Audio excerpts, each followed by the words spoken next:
오늘 은혜 받으실 하나님의 말씀은 구약성경 출애굽기 18장 13절로 27절 말씀입니다. 구약성경 109쪽, 110쪽에 있습니다.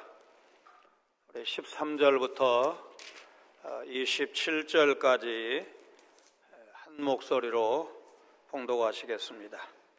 이튿날 모세가 백성을 재판하느라고 앉아있고 백성은 아침부터 저녁까지 모세 곁에 서 있는지라. 모세의 장인이 모세가 백성에게 행하는 모든 일을 보고 이르되 네가 이 백성에게 행하는 이 일이 어찌 됨이냐. 어찌하여 네가 홀로 앉아있고 백성은 아침부터 저녁까지 내 곁에 서 있느냐. 모세가 그의 장인에게 대답하되 백성이 하나님께 물으려고 내게로 옴이라. 그들이 일이 있으면 내게로 오나니 내가 그 양쪽을 재판하여 하나님의 율례와 법도를 알게 하나이다. 모세의 장인이 그에게 이르되 네가 하는 것이 옳지 못하도다. 너와 또 너와 함께한 이 백성이 필경 기력이 쇠하리니 이 일이 내게 너무 중함이라. 네가 혼자 할 수 없으리라. 이제 내 말을 들으라. 내가 내게 방침을 가르치리니 하나님이 너와 함께 계실지로다. 너는 하나님 앞에서 그 백성을 위하여 그 사건들을 하나님께 가져오며 그들에게 율례와 법도를 가르쳐서 마땅히 갈 길과 할 일을 그들에게 보이고, 너는 또 온 백성 가운데서 능력 있는 사람들 곧 하나님을 두려워하며 진실하며 불의한 이익을 미워하는 자를 살펴서 백성 위에 세워 천부장과 백부장과 50부장과 10부장을 삼아 그들이 때를 따라 백성을 재판하게 하라. 큰 일은 모두 내게 가져갈 것이요 작은 일은 모두 그들이 스스로 재판할 것이니 그리하면 그들이 너와 함께 담당할 것인즉 일이 내게 쉬우리라. 네가 만일 이 일을 하고 하나님께서도 네게 허락하시면 네가 이 일을 감당하고 이 모든 백성도 자기 곳으로 평안히 가리라.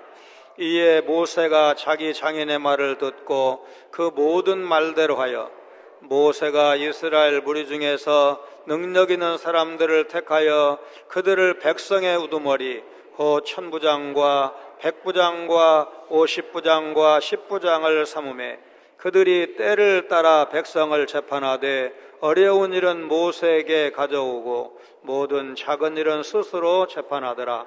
모세가 그의 장인을 보내니 그가 자기 땅으로 가니라. 아멘. 오늘 오후 예배 때 직원 임직식이 있습니다. 금년이 78주년이니까 2년 뒤가 80주년이 되는데 그때는 아마 80주년이라는 상징성에 걸맞는 행사를 준비해야 할 것 같고 임직식도 오늘보다는 좀 규모를 크게 해야 하지 않을까 싶습니다. 젊은 집사님들 직장에 충실하고 가정적으로 해야 할 일이 많은 시기이지만 주님과 교회를 위해 더 분발하시기를 바라고, 또 선배들은 다음 세대를 격려하고 이끌어서 일꾼 잘 세우는 일 우리에게 명하신 시대적 과제로 여기시고 기도하시기를 바랍니다. 2년 3년에 한 번씩 임직식 하자. 그리고 임직 헌금은 자율로 하고 일정 기준에 의해서 당회가 배수 공천에서 공동의회에서 성도들의 선택을 받게 하자. 이런 내용으로 결의하고 부임 후에 8번째 하는 임직식인데, 처음 결의 당시에 장로님들이 큰 이견 없이 만시지탄입니다 그러면서 동의하셨습니다. 하여튼 오늘 임직식을 계기로 우리 교회 역사에 긍정적인 변화가 계속되도록 이제 설교하실 목사님 또 순서 맡은 분들 참석자들 특별히 임직자와 은퇴자들 모두에게 은혜 주시기를 기도하면서 준비하고 있습니다. 출애굽한 이스라엘 백성의 수가 유아 외에 보행하는 장정이 60만 가량이요. 출애굽기 12장 37절 이하의 말씀이 기록한 것을 고려하면 그 수가 200만 명 정도로 추산된다는 주장, 우리 귀에 익숙합니다. 비슷한 숫자의 여성과 20살 이하, 60살 이상 노인까지 합하면 200만보다 더 될 가능성이 큽니다. 우리가 잘 아는 성경 파노라마의 저자 테리 홀은 부부 한 쌍당 4명의 자녀를 두었다고 본다면 350만 명은 넘을 것이다, 그렇게 주장을 했습니다. 시편 127편 3절로 5절 말씀 같이 읽습니다. 보라, 자식들은 여호와의 기업이요 태의 열매는 그의 상급이로다. 젊은 자의 자식은 장사의 수중의 화살 같으니 이것이 그의 화살통에 가득한 자는 복되도다. 그들이 성문에서 그들의 원수와 담판할 때에 수치를 당하지 아니하리로다. 자식을 행복한 인생을 살아가는데 방해물쯤으로 여기는 일부 현대인식 사고가 아니라 자식은 여호와께서 주신 기업이라고 믿는 기본적인 믿음을 가진 유대인들은 산하 제한을 하지 않았고, 그래서 700만, 800만 명은 되었을 것이다, 그렇게까지 추산하는 학자도 있습니다. 이스라엘은 GDP 5만 4,059달러의 선진국입니다. 그런데 이스라엘의 출산율은 3.0으로 대부분의 선진국이 일명대를 기록하고 있는 현실과 비교하면 놀라울 정도로 높습니다. 어쨌든 수백만 명에 달하는 이스라엘 백성이 400년 노예 생활하던 애굽에서 나왔습니다. 뒤늦게 후회한 바로의 명령을 받아 애굽의 최정예 기마부대가 뒤쫓아와서 큰 위기에 처했지만 하나님의 직접 개입으로 홍해를 무사히 건너 시내산 가까이 왔습니다. 그러나 당시 이스라엘은 잘 조직된 공동체라기보다는 그저 유목민 티를 벗지 못한 오합지졸이었습니다. 이렇게 조직화되지 않은 군중 수준의 백성을 이끌고 인도하는 것은 아무리 모세가 뛰어난 지도자라 할지라도 쉬운 일이 아니었을 것입니다. 모세는 르비딤에서 십보라, 게르솜과 엘리에셀 두 아들과 다시 만납니다. 하나님은 모세의 장인 이드로의 조언을 통해 모세로 하여금 이스라엘 진영을 정비하고 부족한 체계를 새롭게 수립해서 약속의 땅인 가나안으로 전진하게 하십니다. 이스라엘이 애굽에서 하나님께 부르짖은 이유는 출애굽기 2장 23절에 의하면 강도 높은 노동 때문이었습니다. 여러 해 후에 애굽 왕은 죽었고 이스라엘 자손은 고된 노동으로 말미암아 탄식하며 부르짖으니 그 고된 노동으로 말미암아 부르짖는 소리가 하나님께 상달된지라. 창세기 마지막 부분과 출애굽기를 연결해서 생각을 하면 요셉을 알지 못하는 바로가 낳은 다음에 이스라엘에 대한 핍박이 가중되었습니다. 장자의 죽음을 포함한 10대 재앙과 홍해를 건너 출애굽에 성공했음에도 모세는 경무에 시달리고 있습니다. 13절, 14절에 두 번이나 반복된 아침부터 저녁까지라는 말은 이 무렵 지도자 모세가 얼마나 힘들고 바쁜 일정을 보내고 있는지 여실히 보여주고 있습니다. 모세는 수백만 명의 백성 간에 발생하는 크고 작은 문제를 이제 다 하나님의 법도에 따라서 재판해야 했습니다. 16절에 재판한다는 말은 다스리다, 법을 집행하다, 분쟁을 해결하다 그런 뜻인데 여기에서는 시비를 가리는 재판을 말합니다. 모세뿐만 아니라 이스라엘 백성 입장에서도 억울한 일로 재판 한번 받기 위해서 하염없이 기다려야 했을 것이고 출애굽기 17장 8절로 16절에 기록된 대로 아말렉과의 전쟁 직후에 모세와 백성 모두가 지칠 수밖에 없는 그런 상황이었던 것입니다. 이런 상황에서 국가 수준 규모의 거대한 공동체의 모든 송사를 모세 혼자 처리하고 있었던 것입니다. 이스라엘과 모세는 전쟁 등 여러 사정으로 상황에 맞게 조직을 제때에 정비하지 못한 것입니다. 70명의 부족일 때는 야곱 한 사람으로 충분했습니다. 그러나 장정만 60만 명의 백성 전체의 수는 수백만 명인 국가 수준의 공동체에서 모세 한 사람으로는 당연히 부족할 수밖에 없는 것입니다. 모세의 장인 이도로가 보기에 이것은 결코 좋은 상황이 아니었고 지도자 모세가 탈진하는 것은 시간 문제였습니다. 모세는 혼자 할 수 없는 일을 혼자 하고 있었던 것입니다. 우리는 자신을 알아야 합니다. 우리의 능력과 우리가 하는 일, 그리고 하나님이 우리를 통해 성취하고자 하시는 사명을 알아야 합니다. 우리가 하는 일이 때로는 너무 적을 수도 있고 때로는 과중할 수도 있습니다. 적게 하면 게으른 종이라 책망받을 것이고 과중돼서 탈진한다면 사명을 온전히 성취하지 못할 것입니다. 이도로를 통해서 모세에게 주신 말, 쉬운 말 성경으로 보면 17절, 18절 말씀입니다. 모세의 장인이 모세에게 말했다. 자네가 일을 처리하는 방식이 슬기로운 것 같지는 않네. 자네는 분명히 지칠 것이네. 자네뿐만 아니라 자네에게로 나오는 사람들도 모두 지치고 말겠네. 이 일은 자네에게 너무 힘겹네. 자네 혼자서 이 일을 다 처리한다는 것은 무리일세. 그렇게 말합니다. 민수기 11장 12절 이하의 말씀을 보면 모세는 자신에게 맡겨진 일들이 과중하다고 하나님께 생명을 거두어 달라고 탄원할 정도였습니다. 민수기 11장 11절을 보면 모세가 여호와께 주께서 종을 괴롭게 하시나이까 그렇게 말합니다. 우리 민수기 11장 12절로 15절 말씀 같이 읽습니다. 이 모든 백성을 내가 배었나이까 내가 그들을 낳았나이까 어찌 주께서 내게 양육하는 아버지가 젖 먹는 아이를 품듯 그들을 품에 품고 주께서 그들의 열조에게 맹세하신 땅으로 가라 하시나이까. 이 모든 백성에게 줄 고기를 내가 어디서 얻으리이까.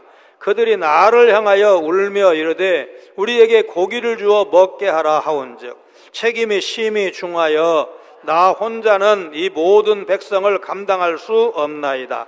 주께서 내게 이같이 행하실 텐데 구하옵나니 내게 은혜를 베푸사 즉시 나를 죽여 내가 고난당함을 내가 보지 않게 하옵소서. 녹이 슬어 없어지느니 차라리 닳아서 없어지는 게 낫다라고 말한 18세기 영국의 복음주의 운동가이자 대각성 운동의 지도자 중 한 사람인 조지 휘필드처럼 하나님의 사람은 자신에게 맡겨진 임무를 생명처럼 여기고 최선을 다하는 것이 맞습니다. 한때 과로사 보도가 많았던 것 기억하실 것입니다. 요즘 배달 노동자 과로사 외에 보도 횟수는 다소 줄어든 느낌인데 이제 통계상으로 맞는지는 모르겠습니다. 혼자 많은 일을 감당하는 사람에게서 나타나는 죽음이 과로사입니다. 당시의 모세는 나를 죽여달라고 할 정도로 힘든 시절이었습니다. 모세만 생명을 거두어 주기를 탄원했던 것이 아니었습니다. 엘리야 선지자도 그런 적이 있었습니다. 열왕기상 19장 4절 같이 읽습니다. 자기 자신은 광야로 들어가 하루길쯤 가서 한 로뎀나무 아래에 앉아서 자기가 죽기를 원하여 이르되 여호와여 넉넉하오니 지금 내 생명을 거두시옵소서. 나는 내 조상들보다 낫지 못하니이다. 언제 이런 탄원을 했느냐? 그 시기를 알면 여러분 놀라실 것입니다. 아합 왕과 이세벨 왕비를 위해 섬기던 바알의 선지자 450명과 아스라의 선지자 400명을 엘리야가 갈멜산에서 기도응답을 받아서 사전에 미리 약속한 대로 다 무찌른 직후에 있었던 일입니다. 이세벨이 사람을 보내서 내가 내일 이맘때에는 반드시 내 생명을 저 사람들 중 한 사람의 생명과 같게 하리라. 그렇게 하지 아니하면 신들이 내게 벌 위에 벌을 내림이 마땅하니라. 엘리야에게 아주 살벌한 경고장을 날렸습니다. 자기의 생명을 위해서 낙심하고 두려워서 도망가다 죽기를 구하던 엘리야 선지자에게 하나님께서 천사를 보내 일어나서 먹으라 하시면서 숯불에 구운 떡과 한 병 물을 준비하셨습니다. 가끔 교회는 가족 같은 공동체가 되어야 한다 그러면서 가족 같은 따뜻한 분위기를 강조하는데 그것은 좋은 일이지만 교회의 제도나 조직화를 과도하게 비판하는 것이 문제입니다. 그러나 사실 가족 안에도 특별히 대가족 제도 안에서는 불문율에 의한 권위와 고난, 질서가 숨어 있습니다. 교회가 단순한 군중이 아니라 질서 있는 공동체, 사명의 공동체가 되려면 반드시 제도와 조직, 선택과 집중이 필요합니다. 전주 안디옥교회 설립 목사이신 이동희 목사님, 깡통교회 이야기로 유명합니다. 한국교회의 선교 지향적인 교회의 모범을 제시하셨습니다. 전에 서울에서 섬기던 교회에서 그분을 헌신예배 강사로 모셔서 설교를 듣고 야, 소문이 헛되지 않다, 명불허전이다. 그런데 기장 소속 목사라 우리 강단에 세우면 안 된다고 주장했던 총대 10번 이상 가신 그 장로님이 내가 괜한 걱정했다고 사과를 하실 정도로 감동을 받은 적이 있습니다. 전주에 있는 교회가 교회 규모로만 치면 아마 40배, 50배 큰 여의도 순복음교회보다 더 많은 선교사를 파송했다는 글을 지난 주간에 읽었습니다. 중등부, 고등부 같은 주일학교 부서도 그 주일학교 학생들이 헌금을 해서 단독으로 파송 선교사를 보낼 정도입니다. 이동희 목사님의 교회는 개척 당시부터 선교 지향적 교회를 세우기로 개척 멤버들이 의기투합한 경우이기 때문에 기성교회는 안디옥 교회 이야기 듣고 그대로 흉내내지 말라는 목사님의 당부가 기억에 남습니다. 당시에 임팩트가 너무나 강해서 전국적으로 전주 안디옥 교회처럼 선교하자, 선교 지향적인 교회로 나아가자 그렇게 시도했다가 시험에 빠진 교회가 전국적으로 많았던 것입니다. 금년에 90 정도 되신 것으로 알고 있는데 여전히 원로 선교사로 활발히 사역하고 계십니다. 서울의 모 교회는 빚 없이 예배당에 이어서 기도원까지 건축했다면서 총대로 오신 장로님이 자랑하는 말을 들은 적이 있습니다. 3,000명 규모 교회가 선교사 몇 가정이나 되고 또 대외 지원을 얼마나 하는지 그렇게 많이 하지 않습니다. 결국 교회가 분열되었고 규모가 작아졌습니다. 우선 현명한 관찰자인 이들로는 모세가 백성의 사건을 하나님께 가져가야 한다고 19절에서 말하는데 통치권이 하나님에게서 나온다는 사실을 분명히 하라는 뜻입니다. 정부나 교회 어떤 공동체든지 한 사람이 모든 권한을 갖고 있어서는 안 됩니다. 모세 자신은 백성에게 율례와 법도를 가르치는 중요한 일에 집중키로 하는데 이스라엘 공동체를 위해서 선택과 집중을 잘한 것입니다. 지도자 모세가 할 일은 하나님에 대한 지식을 가르치고 보여줌으로써 백성 모두에게 전하는 것이었습니다. 우리가 받은 지식과 사랑과 은혜, 하나님의 뜻은 반드시 다른 사람에게로 전해져야 합니다. 그것이 우리를 통해서 전해지지 않으면 하나님의 사랑과 지식, 하나님의 놀라운 은혜 확장되지 않고 우리 세대에서 끝나버리고 말 것입니다. 우리를 통해서 다른 사람들에게 전해질 때 또 다음 세대로 전해질 때 그것은 때로 수백, 수천의 사람을 구원할 수 있는 능력이 되는 것입니다. 그리고 구체적 사안을 판단하는 일은 사람을 세워서 적절하게 위임하면 됩니다. 존 메가더 목사님은 선택과 집중을 잘한 분입니다. 1969년 만 30대 때 부임해서 85세를 넘긴 지금도 설교하고 있습니다. 참고로 미국은 목사나 교수, 직장에 정년 은퇴가 없습니다. 대신에 고용과 해고가 쉬운 것이 미국의 제도입니다. 4년 전에 83세 스승인 로버트 윌슨 스탠퍼드 대학교 경제학 교수가 잠자느라 전화를 받지 않는 70대 제자이자 동료 교수인 폴 밀그램의 집에 잠옷차림으로 새벽에 찾아가서 문을 두드려서 자네 노벨상이야 수상 소식을 전했다고 해서 우리 뉴스에도 나온 적이 있습니다. 장례 등 일체의 행정을 맡지 않고 오직 강단 설교만 하는 것을 조건으로 부임해서 55년 넘는 세월, 그야말로 한 시대를 풍미하는 대설교가가 되었습니다. 레리킹 쇼 등 유명 프로그램 아까 이제 자막으로만 이렇게 보여드렸는데 생방송에 나가서 확신에 찬 모습으로 자신 있게 사후 세계에 대한 기독교적 변증을 하는 모습을 이제 우리가 가슴속에 기억할 수가 있습니다. 서울의 곽선희 목사님도 나는 설교와 운전밖에 할 줄 아는 것이 없습니다라고 공언할 정도로 설교 목표에 전념하셨습니다. 이 교회는 부흥회도 없고 제자훈련도 없습니다. 총합 측 교회지만 합동이나 고신 측 못지않게 보수적이십니다. 예배에 집중하기 위해서 주일날 회의도 모이지 못하게 합니다. 이들은 재판관의 능력을 갖춘 세 가지 기준에 합당한 자를 일꾼으로 추천하라고 21절에서 모세에게 말합니다. 첫째, 하나님을 두려워하는 자, 하나님께 대하여 경건한 신앙심을 가진 자가 좋은 일꾼이 된다는 것입니다. 두 번째, 진실한 자, 거짓됨이나 가식이 없는 참되고 올곧은 자가 일꾼이 되어야 한다는 것입니다.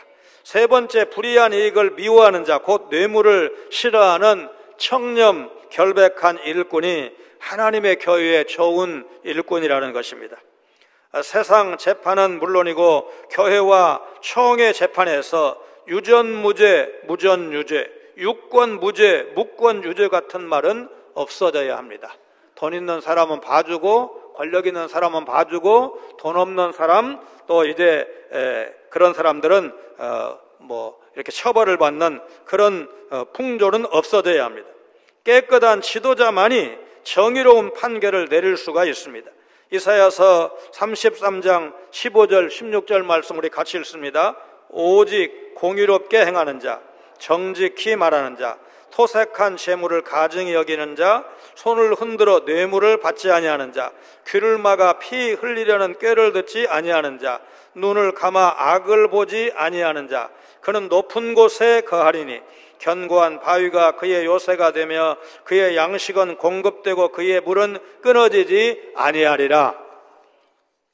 이런 깨끗하고 유능한 사람을 하급심 재판관으로 임명하면 판단하기 어렵지 않은 일은 이제 스스로 해결하게 하고 사안이 복잡한 경우에만 지도자 모세에게 선별적으로 가져와서 판결을 구함으로 효율적인 공동체 운영이 가능하다는 것입니다. 22절의 큰일은 26절에 나오는 어려운 일, 그러니까 판결을 내릴 만한 분명한 방법이 없는 문제를 말하고, 작은 일은 26절에 단순하고 쉬운 일을 말하는데 기존의 법으로 분명하게 이제 판결을 내릴 수 있는 수준의 문제를 말합니다. 이드로의 조언이 적절했던 것입니다. 이드로는 그때 이스라엘과 모세가 안고 있는 문제점을 정확하게 파악하고 적절한 조언을 해준 것입니다. 이드로의 조언대로 하게 되면 행정체제를 갖추는 일이 되어서 단순히 재판만 효과적으로 할 뿐만 아니라 각종 지시를 전달하거나 보고를 받거나 전투를 수행할 때에도 큰 효과를 기대할 수 있었고, 두 번째 인구조사, 그러니까 광야 생활을 마칠 때쯤 한 두 번째 이제 인구조사가 첫 번째 인구조사보다 기간이 훨씬 짧았는데 그것은 바로 체계가, 행정체제가 갖추어졌기 때문일 것입니다. 그래서 모세는 망설임 없이 이드로의 조언대로 모두를 실행한 것입니다. 이 원칙은 현대 교회에도 그대로 적용할 수가 있습니다. 하나님께서 부여하신 권위를 여러 사람이 나누어 갖고 권한의 한계를 규정하는 조직화가 불가피한 것입니다. 그럴 때 공동체 회원들이 어려움 없이 질서 있게 하나님을 섬길 수가 있는 것입니다. 완도 성과학교회 목사님 우리 교회 초청도 했고 또 우리 교역자들과 장로님들이 함께 방문한 적이 있습니다.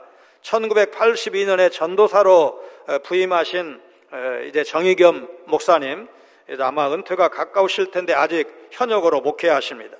사회복지 목회를 아주 열심히 하셨고 팀 사역을 정말 잘하는 그런 교회를 이루셨습니다. 지난 수요일 날 저녁에 다니엘 기도회에서 프로 골프 선수 최경주 장로가 이제 간증을 했는데 한국 남자 선수, 여자 선수는 미국 LPGA를 주름 잡고 있다고 해도 과언이 아닌데 이제 남자들은 그렇게 안 되는데 이제 최경주 선수가 미국에 진출해서 PGA에서 우승을 해서 한국 골프의 유상을 높였는데 이게 완도 출신이다 보니까 이 완도 성광교회가 골프 선수 최경주를 위한 기도 모임, 이사 오는 분을 섬기기 위한 이사 지원팀, 완도의 역사, 환경까지 담은 48페이지짜리 주보를 매주 제작하는 주보팀, 지금은 규모를 좀 합리적으로 개편했다고 하는데 우리 교회 간증 오실 때만 해도 793개의 사역팀이 있다고 하셨습니다. 목사로서 기억에 남는 건 오래전 약속된 해외 일정이 다가오는데 연합회 대규모 행사 또한 맞지 않을 수 없게 되어서 고민하시다가 교회 사역팀을 믿고 막힌 채 예정대로 다녀오셨는데 아무런 차질 없이 행사를 잘 치러냈다는 말씀이 기억에 남아 있습니다. 모세는 외부의 관찰자였던 장인 이드로의 제안을 받아들여서 21절이 말씀한 깨끗하고 능력 있는 사람을 택하고 그들과 권위를 나누어서 업무를 분담합니다. 1000부장, 100부장, 50부장, 10부장 직분을 맡겨서 간단한 문제를 스스로 해결토록 권한을 위임한 것입니다. 이런 일련의 결정을 통해서 모세가 자기 권한과 영향력에 연연하지 않고 사람을 세울 줄 아는 지혜와 통찰력을 갖고 있음을 알 수가 있습니다. 최해병 사망 사건으로 해병대 유상이 높아지지는 않았습니다. 그러나 사건이 종결되면 대한민국 안보를 위해서도 해병대가 회복되어야 합니다. 공수부대 현재의 특전사는 12.12 군사 반란과 광주 5.18 진압군으로 투입되는 바람에 그 유상과 명예가 상당히 실추되었지만 북한이 두려워하는 강한 군대로서의 유상을 다시 살려야 합니다. 우리가 오랫동안 사용해온 60만 대군이라는 말이 깨졌습니다. 복무기간 연장은 쉽지 않을 것으로 보이고 저출산이 획기적으로 반전되지 않는다면 병력은 지금보다도 더 줄어들 것입니다. 합참의장이 50만 넘는 대군을 혼자 지휘할 수 없어서 육해공 3군 참모총장과 해병대 사령관, 각급 지휘관을 세워서 권한을 이제 나누어 갖고 군대를 효율적으로 통솔하고 있습니다. 이들의 관찰과 조언이 지도자인 모세도 살리고 이스라엘 공동체도 함께 살렸습니다. 그런데 가끔 다른 사람을 믿지 못해서 자기 권한이 또 줄어드는 것을 꺼려서 권한을 맡기지 않고 자기 손에 다 쥐고 있어야만 마음이 편한 분들이 있습니다. 조심스럽지만 제가 아는 사람 중에도 그런 분이 있습니다. 이런 분들은 교회에서뿐만 아니라 다른 모임이나 직장에서도 다른 사람들을 불편하게 합니다. 그분이 주도하는 목회자 모임에 10년 정도 참여했는데 건강 회복을 위해서 요양하러 갈 거라고 핑계를 대면서 나왔습니다. 16명 가운데 15명이 다 원하는데도 혼자 반대해서 무산시킨 적도 많았습니다. 때로는 자기 권한을 내려놓을 때 더 좋은 결과를 낼 수도 있다는 사실을 잊은 것이 아닐까 그런 생각을 합니다. 한 사람이 100만큼의 힘을 쓰는 것보다 10사람이 10만큼 힘을 쓰는 것이 공동체를 건강하게 유지하는 비결입니다. 공동체가 위기를 당했을 때 회원들이 서로 협력해서 극복할 수 있기 때문입니다. 올림픽이나 중요한 국제 경기에서 개인전보다 단체전의 메달을 더 알아주는 것은 많은 사람이 각자의 능력을 조화롭게 발휘해서 어렵게 얻은 공동의 결과물이기 때문에 가치가 있는 것입니다. 하나님의 일을 감당하는 성도들은 하나님이 각 사람에게 주신 은사와 직분대로 서로 협력해서 하나님의 뜻을 성공적으로 성취해야 교회 본연의 사명을 감당할 수가 있고 교회도 건강하게 성장할 수 있다는 것, 여러분 마음속에 담으시기를 바랍니다. 하나의 건물이 수많은 벽돌로 이루어진 것처럼 하나님의 교회는 그리스도를 머리로 한 수많은 지체가 한 몸이 되어서 서로 협력함으로 완성을 향해 가는 것입니다. 에베소 2장 19절로 22절 우리 같이 읽습니다. 그러므로 이제부터 너희는 의인도 아니요 나그네도 아니요 오직 성도들과 동일한 시민이요 하나님의 권속이라. 너희는 사도들과 선지자들의 터 위에 세우심을 입은 자라. 그리스도 예수께서 친히 모퉁이 돌이 되셨느니라.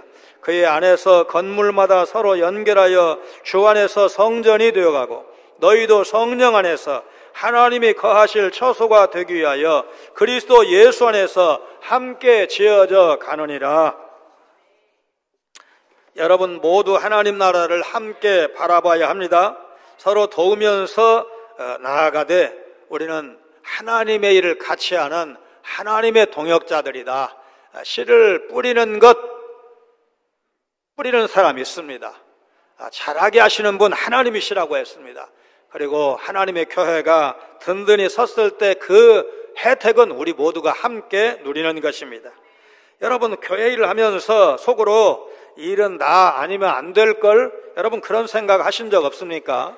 물론 교회를 사랑하는 마음으로 책임감이 강해서 그런 생각을 할 경우도 없지는 않겠지만 자기 중심적 태도야말로 하나님께서 교회의 주권자, 교회를 통치하신다는 사실을 가볍게 여긴 것은 아닌가, 여러분 그렇게 봅니다. 진정 교회를 사랑한다면 일과 권한을 한 몸인 다른 지체들과 나누어야 합니다. 고린도전서 12장 24절로 27절 말씀 같이 읽습니다. 우리의 아름다운 지체는 그럴 필요가 없느니라. 오직 하나님이 몸을 고르게 하여 부족한 지체에게 규정함을 더하사 몸 가운데서 분쟁이 없고 오직 여러 지체가 서로 같이 돌보게 하셨느니라. 만일 한 지체가 고통을 받으면 모든 지체가 함께 고통을 받고 한 지체가 영광을 얻으면 모든 지체가 함께 즐거워하느니라. 너희는 그리스도의 몸이요 지체의 각 부분이라. 지체들과 함께 섬길 수 있도록 사람을 세우고 질서를 정해야 합니다. 오늘 오후 임직식을 계기로 우리 모두가 힘을 합하고 지혜를 모아서 하나님께서 원하시는 거룩한 한 몸 공동체 이루어서 하나님 나라 이 땅에 이루는 일, 하나님의 복음을 땅 끝까지 전하는 이 선한 일에 여러분 모두가 참여하시기를 결심하시고 결단하시는 여러분 모두가 되시기를 주님의 이름으로 축원합니다. 거룩하신 하나님, 주님의 교회 선한 사역이 한두 일꾼에게 집중되어 너무 힘들지 않도록 이를 나눌 수 있는 지혜를 허락하여 주옵소서. 교회를 위해 주님을 위해 열심히 일하다 탈진에 빠지지 않게 하시고 이를 나누어 함께 감당함으로 이제 시너지 효과가 나올 수 있도록 우리 모두에게 은혜를 내려 주옵소서. 이들과 같은 지혜로운 관찰자도 있게 하시고 그 충고를 분별해서 선택할 수 있는 통찰력도 우리 공동체에 허락하여 주옵소서. 오늘 오후 임직식을 계기로 우리 교회가 하나님의 공의도 살리고 사람도 격려하고 세워가는 은혜의 공동체 되게 하여 주옵소서. 예수님 거룩하신 이름으로 간절히 기도하옵나이다. 아멘.